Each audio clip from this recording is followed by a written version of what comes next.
Today, there are growing calls for a full-scale independent inquiry into the bribery allegations of the vetting of President Akufo-Addo's ministerial nominees. This morning, 3 members of parliament on the minority side of the appointment committee said they filed a petition at the Speaker's office asking him to probe the matter. Chairman of the committee, Osei Owusu, and his ranking member, Haruna Iddrisu, both spoke at the beginning of today's vetting, also expressing their desire for some investigations. The whole of yesterday, I've been in discussion with the leadership of the House, considering whether, in view of the very ominous allegations of corruption, bribery against this committee, and in particular, me as chairman, whether we should come and sit here and continue with this work.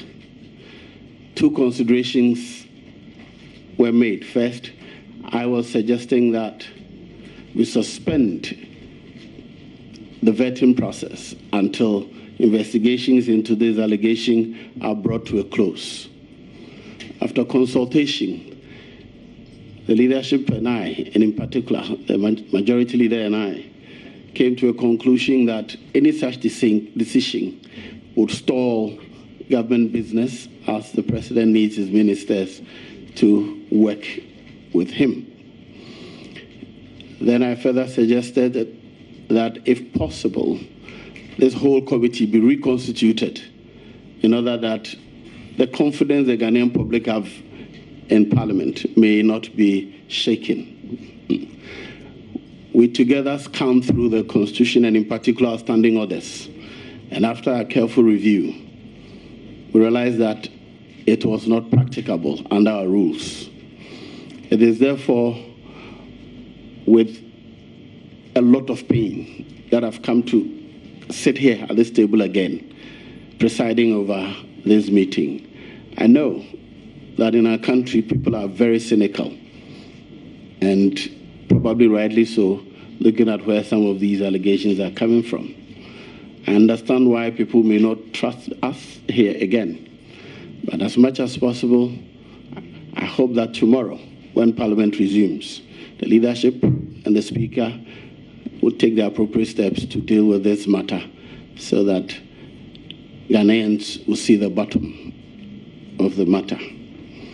I wish to add that decision-making of this committee has never been deferred. On any day, as soon as we finish proceedings, when we cleared the gallery, members sit here and take a decision whether a member will be recommended for approval by consensus or by majority. This has never changed. I've been on this committee since 2009, and that has always been the case.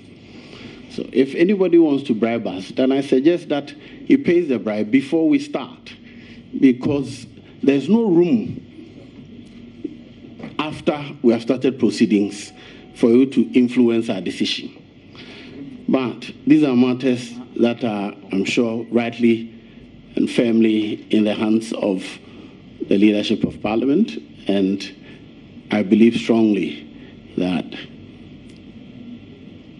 the appropriate investigations will be done such that members of this committee, our integrity will be restored.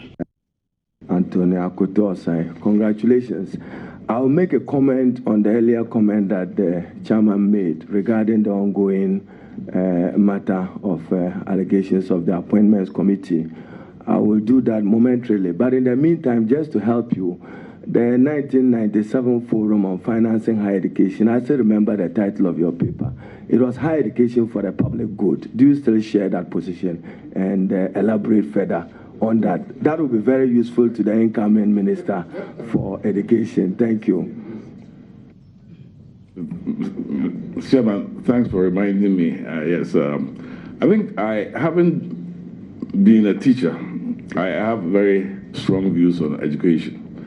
Mr. Chairman, let me remind you that my party has taken a position, which is that the basic education that we must have is the SHS. By implication, the tertiary education necessarily must give way for us to complete the first part. Those are assets from today's vetting, and of course the minority backing the quest for investigations as said by the majority. Of course, earlier in the day today, by the way, the NDC's Tamale Central MP Inusa Fuseni brought fresh opening to the story, accusing the minority chief whip Alhaji Muntaka Mubarak of covering up the truth in the scandal. We'll go to Honorable Mohamed Muntaka. I've also spoken to some of the majority members of parliament. Okay. Let's start with Honorable Muntaka. What does he say about this? Well, he appears to be quite concerned, worried.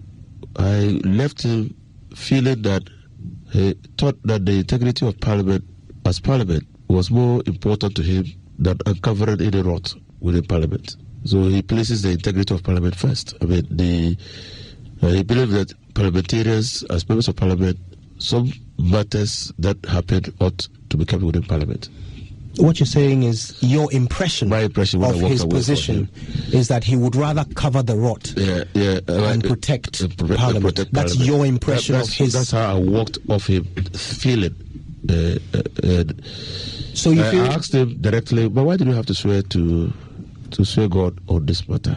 I mean, you ought to just to have made your point that by swearing by Allah, well, he thought that was the way to get people to believe him that what he was saying was true.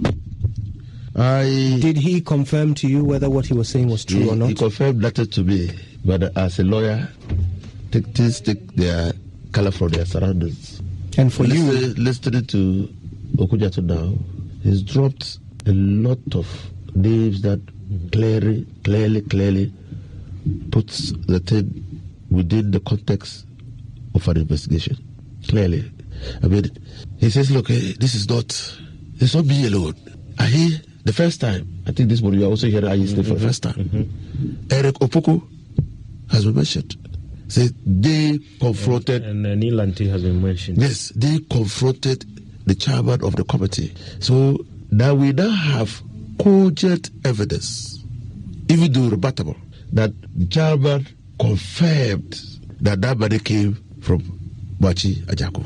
The source of the evidence is Ahi and Eric Opoku. We now also have evidence that there was a return of the money to Muntaka. Inusa Fuseni there. Well, Boku Central MP Mahama Yarga first leveled the allegation that Energy Minister Boache Ajako offered money to the MPs prior to the approval of his nomination by the committee. But both the minority chief whip Muntaka Mubarak and the chairman of the appointment committee, Osei Owusu, have denied the claim. Muslim cleric Sheikh Haruna wants Mahama Yarga, who made the allegation, to also swear by Allah, just as his colleague Muntaka Mubarak has done, if he is to clear his name.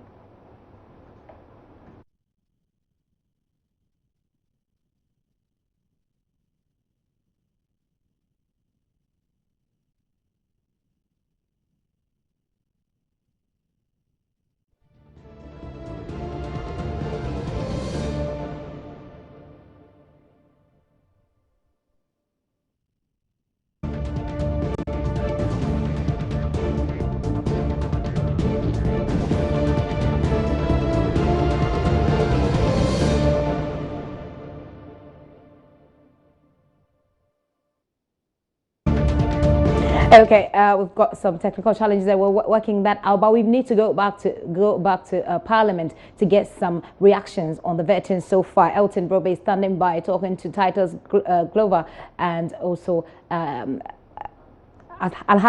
Suhini in Parliament. We'll return to this particular story. Stay with us and let's go to Parliament now. Happy that this was live on television, and thanks to you for making it possible for our citizens to also follow this. For me, there is a difference between criticism and being insulting, and I have no qualms at all with her if she criticizes President Mahama on the handling of SADA.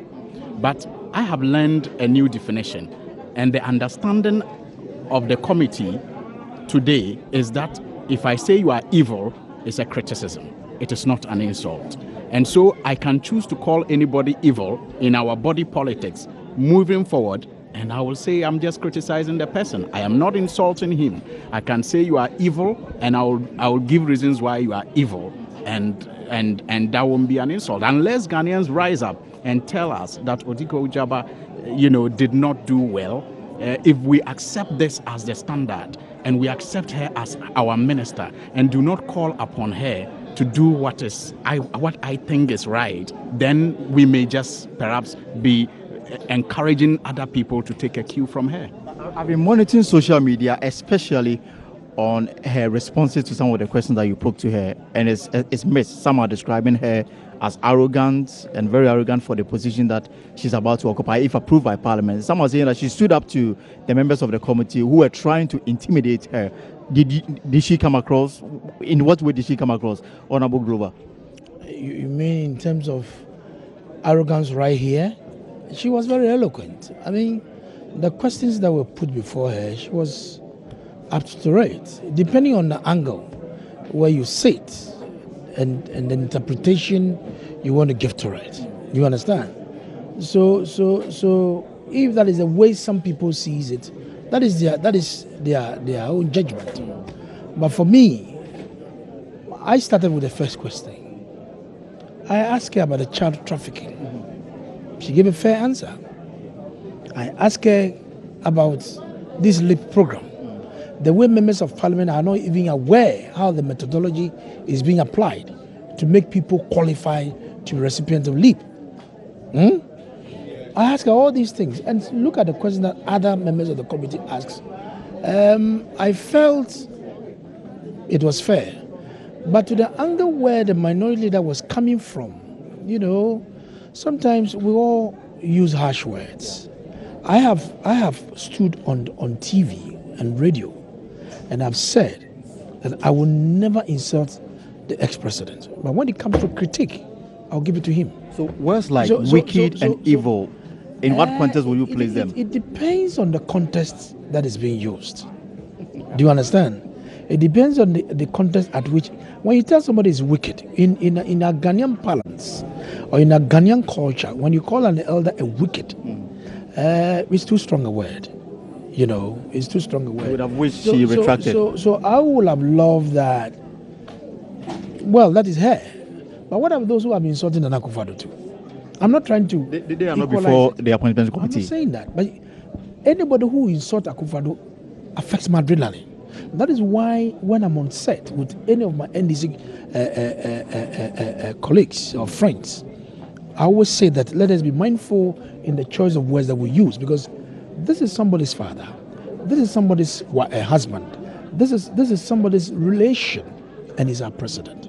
So today he's not there. The next person who goes there and you held that all insult on him, he's affected his people as well. So in as much as Suhini and his group are uncomfortable of some of the words that he used, fine, she may be sorry, that was a political platform. But what about their own courts? Those who have been insulting an Akufo-Addo. Akufo-Addo can be their father, can be their grandfather, can be their relative. You understand? They insult an Akufo-Addo as if he's nobody. But today you see, he who counts with equity must come with clean hands. Let me get a reaction from Suhini. Do you disagree with some of the things that he said?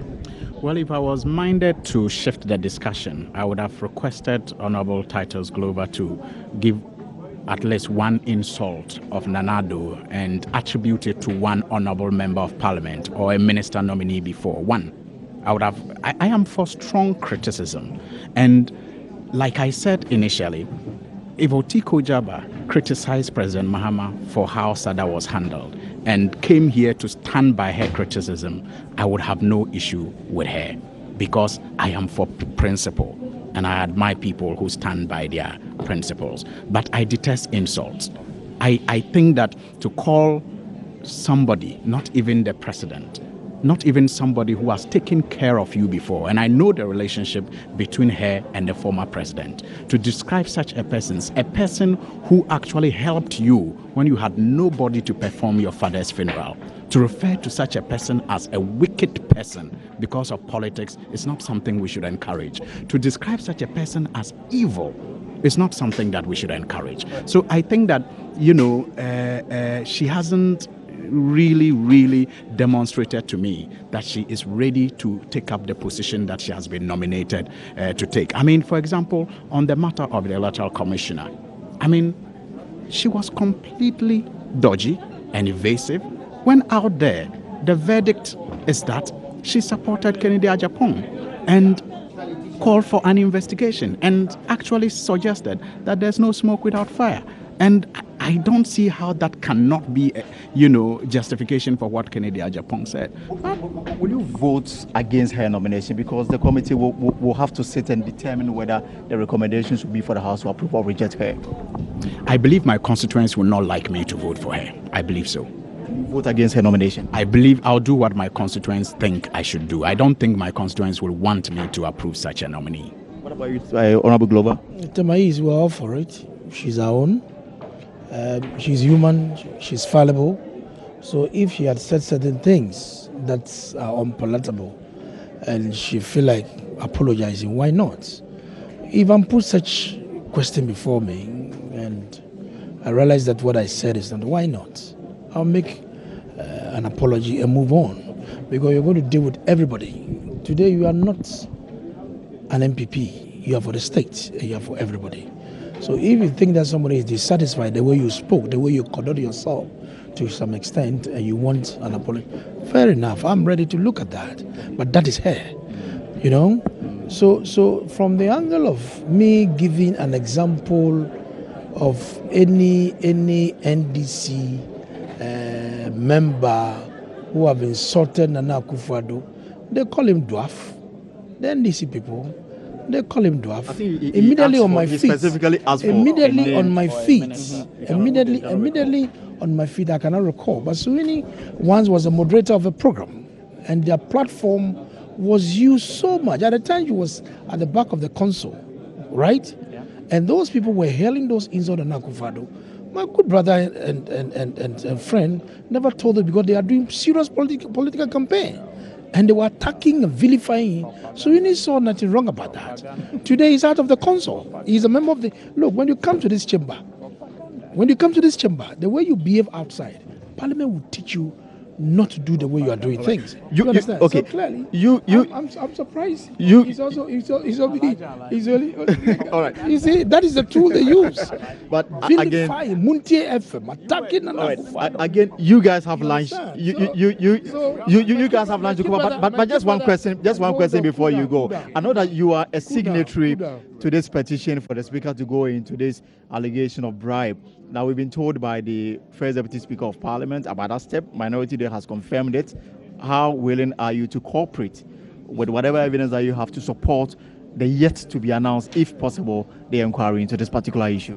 You see, my good friend and his colleagues have done a very good job of branding Radio Gold in a certain way. I know that I will answer your question. I know that as a host of that show, and anybody who was religiously following that show will tell you that I never tolerated insult on the show, and I made people telephone lines when they went on that line. That record is there, and I still have the programs that I hosted.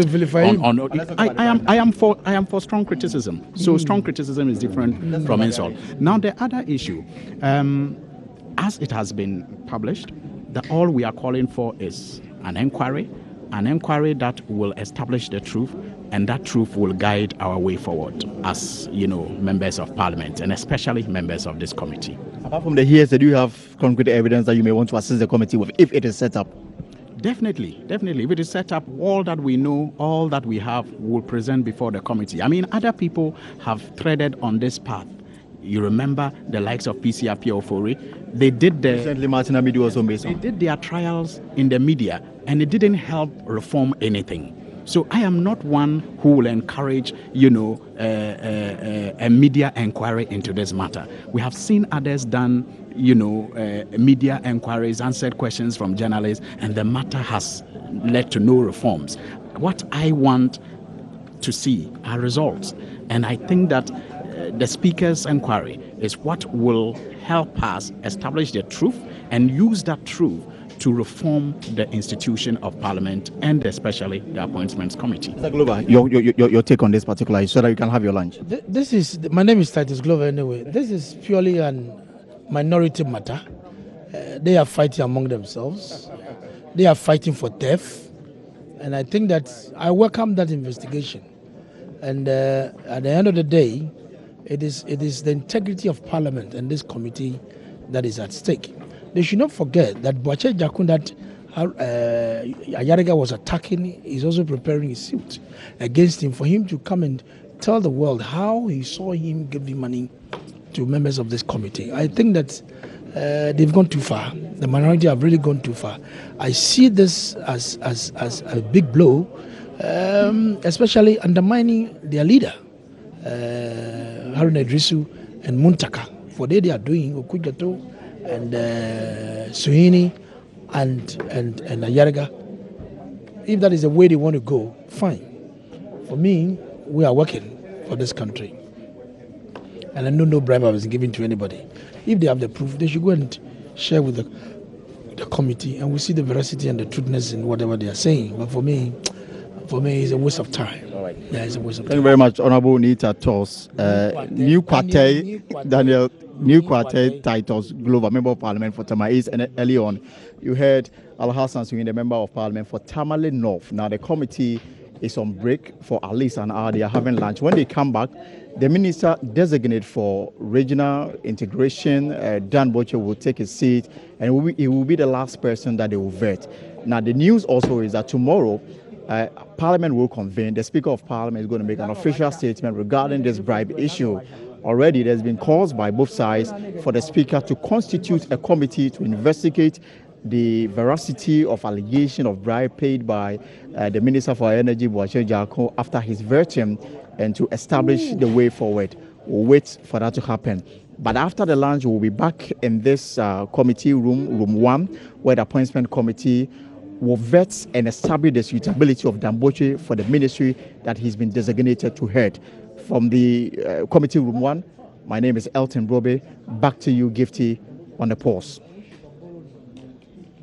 Very well, Elton. And so you've had all that conversation that went back and forth between Titus Glover, Member of Parliament for Tema East, and then Al-Hassan Suhini, Tamale North, talking about the criticism, what is criticism and what is an insult. That is an outcome from the vetting of Madam Otiko Djaba, who's headed to the Gender Ministry. And so the issue, of course, of bribery, of course, will never evade any interview at this point. And so Elton brings that up. And what they say, the minority, Titus Glover says, it's a purely minority thing, and now the minority he thinks is wasting time. But of course, Al-Hassan Suhini on the other side says this is a matter that calls for investigation. So basically, it comes down to investigations. But questions have been raised about the effectiveness of Parliament probing itself, particularly in the wake of concerns that several allegations of corruption and bribery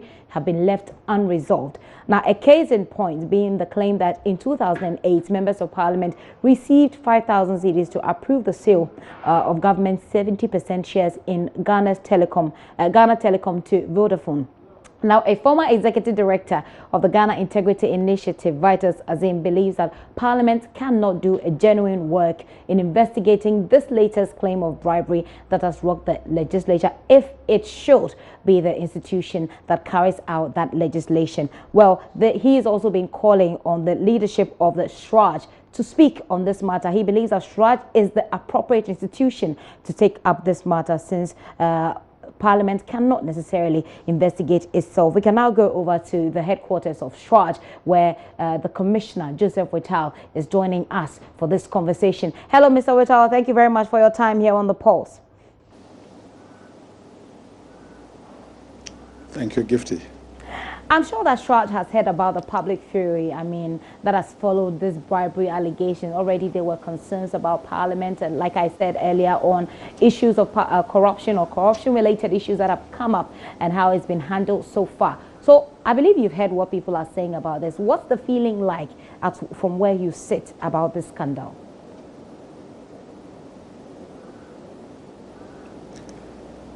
Thank you for the opportunity to speak to the issue. The Commission has been following the debate, the issues that are coming up in respect of the bribery scandal. The position we take is that Parliament is an arm of government. It has got its own procedures in terms of how it can investigate allegations of this nature.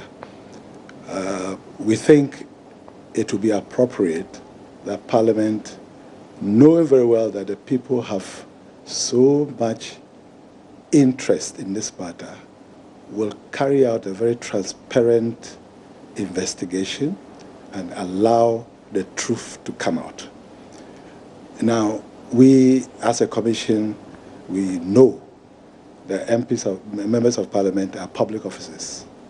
To the extent that they are public officers, allegations of corruption and similar kindred dishonest issues are matters that we can investigate.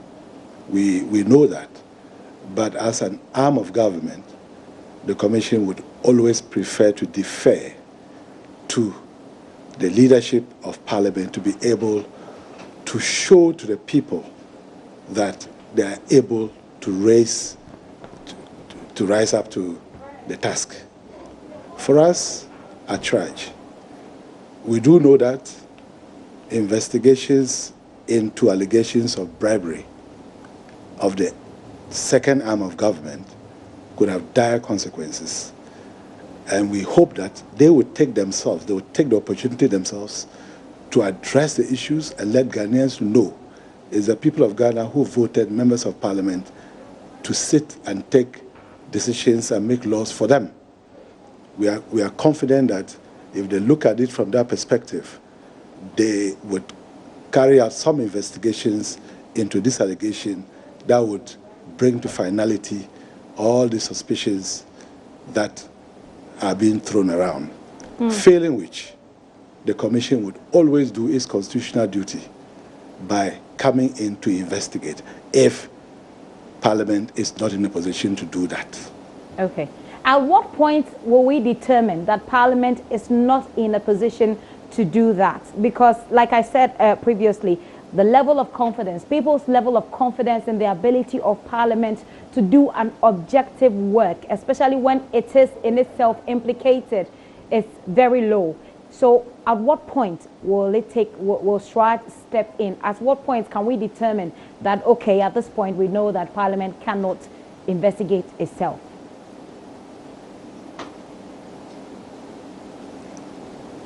As I indicated, we will be dealing with the Speaker.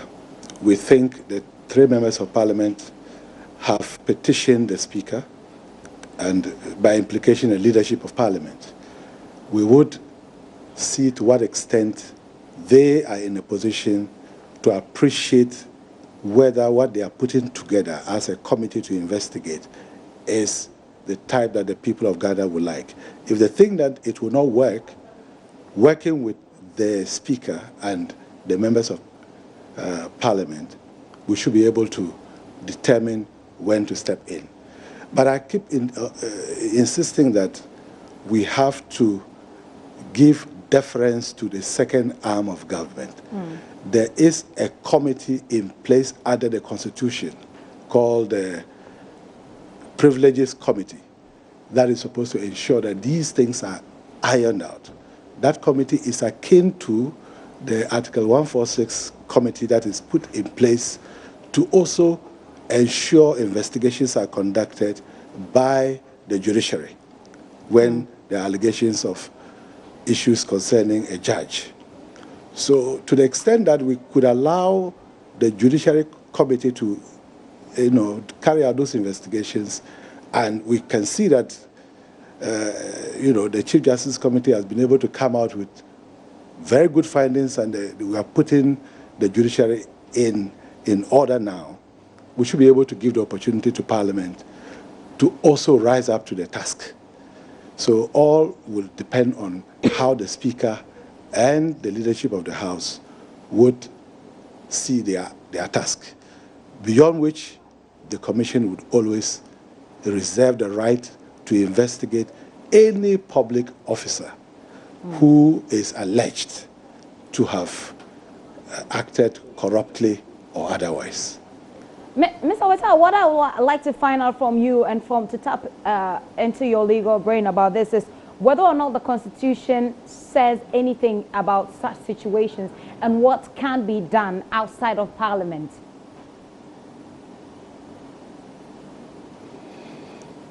It's quite difficult. When you look at Articles 115 through to 118 of the Constitution, it sets out the privileges and immunities of Parliament and members of Parliament, dealing directly with civil and criminal proceedings and the service of summons, among others. If you read it carefully, it is clear that there's an attempt by the Constitution makers to prevent the courts or any other body from investigating or carrying out investigations into parliamentary proceedings. And so the context within which these bribery allegations are being made certainly is about the appointment committee and its proceedings. So these are proceedings in Parliament. And so there is definitely the legal issue as to whether any court or any other place, such as Traj, can investigate members of Parliament, the House, the Speaker, among others, insofar as it relates to proceedings before Parliament. And so, even if we are going to take a decision as to whether we will investigate, we will have to determine whether the Commission's mandate is properly triggered. Is it properly triggered, as we do will in you all say? cases anyway. Is it properly triggered at this point? Wouldn't you say it is properly triggered? For now, we would cross the bridge when we get to it. For now, it's important to know that they are public officers. So we'll move from that position.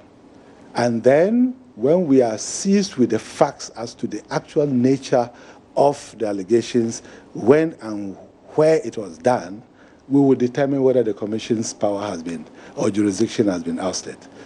From the explanation that you've given, Mr. Owusu, it appears to me then that if Parliament, and in Parliament we've got majority and we've got minority, so if the majority and the minority are able to come together, they can do anything that they want.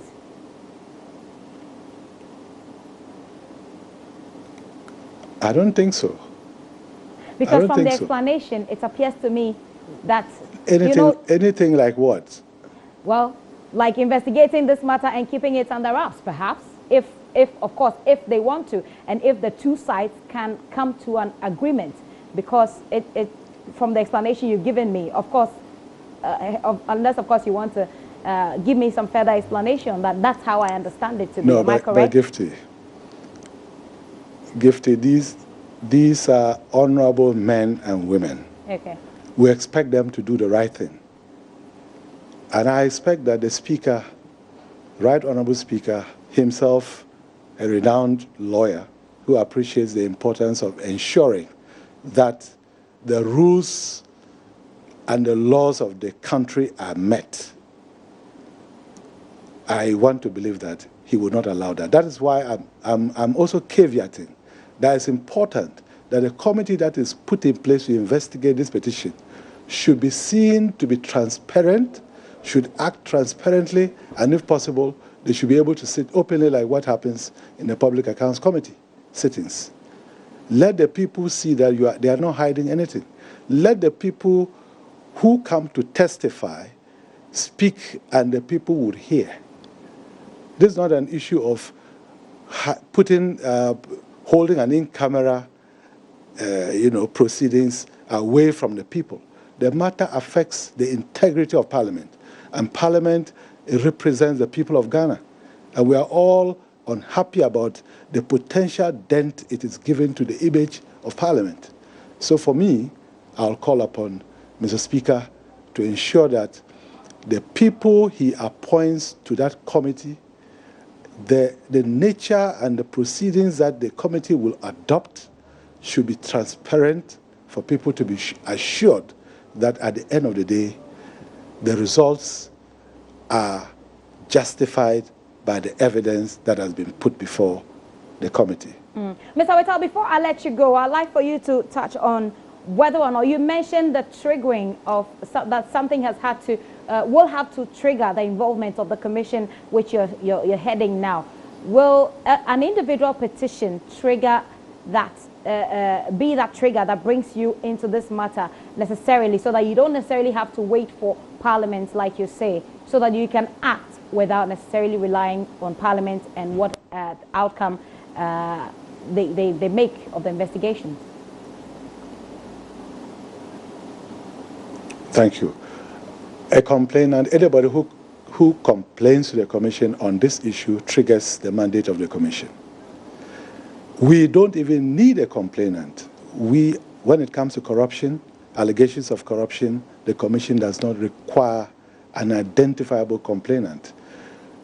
But as I indicated, we are studying the law, we are following the proceedings in order to make up our mind as to whether we should go ahead and involve ourselves in the investigation. But for now, we prefer to defer to Mr. Speaker to set up an appropriate committee, because that is the intendment of the lawmaker. When you read the provisions of the Constitution carefully, you can see an attempt at insulating the proceedings of Parliament from the courts and other bodies. Okay. And that is why we are taking our time right now and allowing Mr. Speaker to demonstrate transparency and the selection of a committee that would be fair to people, and let the people of Ghana appreciate that that's a committee that will give the results, that will bring the results based on the evidence. Just so we don't wait forever, can you give us a timeline that you probably will be working with? Maybe it would not be fair. Let's wait and see what happens to the petition that has been sent to Mr. Speaker. Let's see the reaction of Mr. Speaker. Okay. We'll say a very big thank you to you, sir. Joseph Whittal is the commissioner at the Commission for Human Rights and Administrative Justice there, taking us through the possibilities of investigating this matter and whether or not Parliament will be investigating itself, or whether or not the Shraj will be stepping in. This is The Pulse. My name is Gifty Ando Apia.